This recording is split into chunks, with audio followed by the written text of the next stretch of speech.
Imagine if you could spend millions of dollars every year, live in a luxury home, travel the world, and yet pay exactly $0 in income tax. To most people, that sounds like a fast track to a jail cell. But for the top 1%, it isn't just legal, it's their primary strategy for building generational wealth. It is a financial loop known as buy, borrow, die. And in 2026, as tax laws become more complex, this strategy is the most powerful tool for the wealthy to keep their money away from the IRS. Today, I'm going to show you exactly how this secret system works, how it's used to build massive empires, and how you can begin applying these same principles to your own financial life. To understand why the rich don't pay taxes, you first have to understand how you are being taxed. Most people live in the earn and pay cycle. You trade your time for a salary, the government takes 30% or more right off the top, and you live on what's left. If you want to buy something big, you save your after-tax dollars.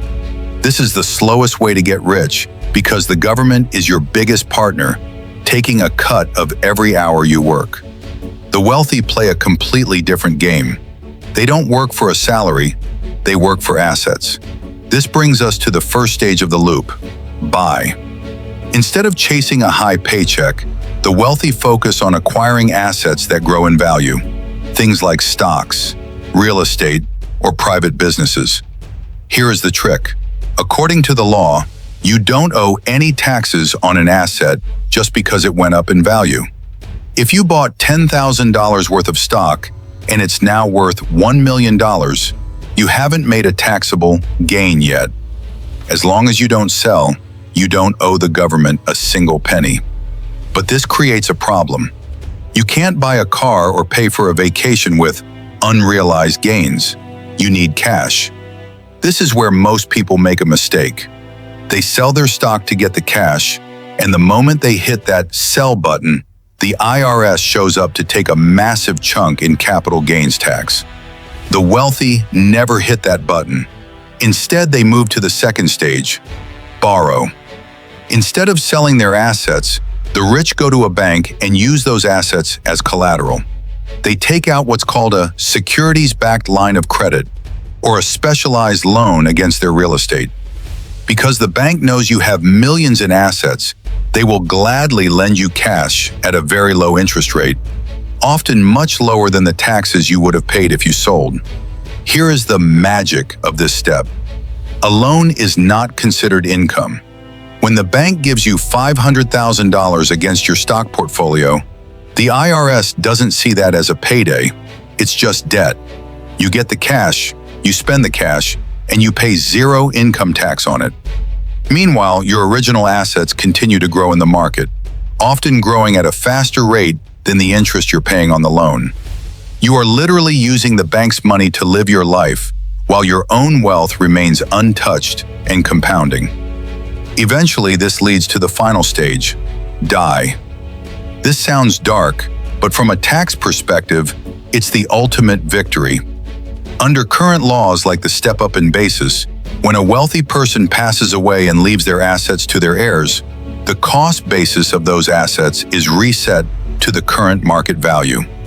All those years of growth, the millions of dollars in gains, are essentially wiped clean in the eyes of the taxman.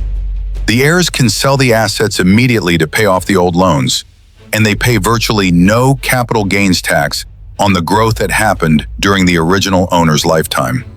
The cycle then repeats for the next generation.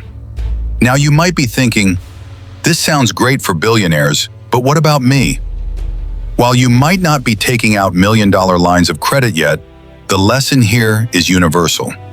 Wealth is built by owning things, not by earning a salary. The first step for anyone watching this is to stop focusing solely on increasing your income and start focusing on increasing your asset base. Start by moving your money out of depreciating liabilities and into things that grow. Whether it's an index fund, a small piece of real estate, or even a side business, your goal is to reach a point where your assets do the heavy lifting. Once you own the assets, you own the options. You can eventually use those assets to access liquidity without losing your position or giving half your profit to the government. The buy, borrow, die strategy isn't just a loophole. It's a masterclass in how the world's financial system is actually built.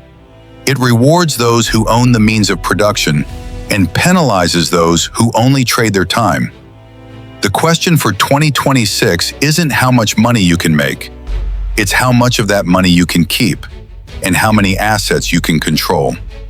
Stop being a worker in the system and start becoming an owner of the system.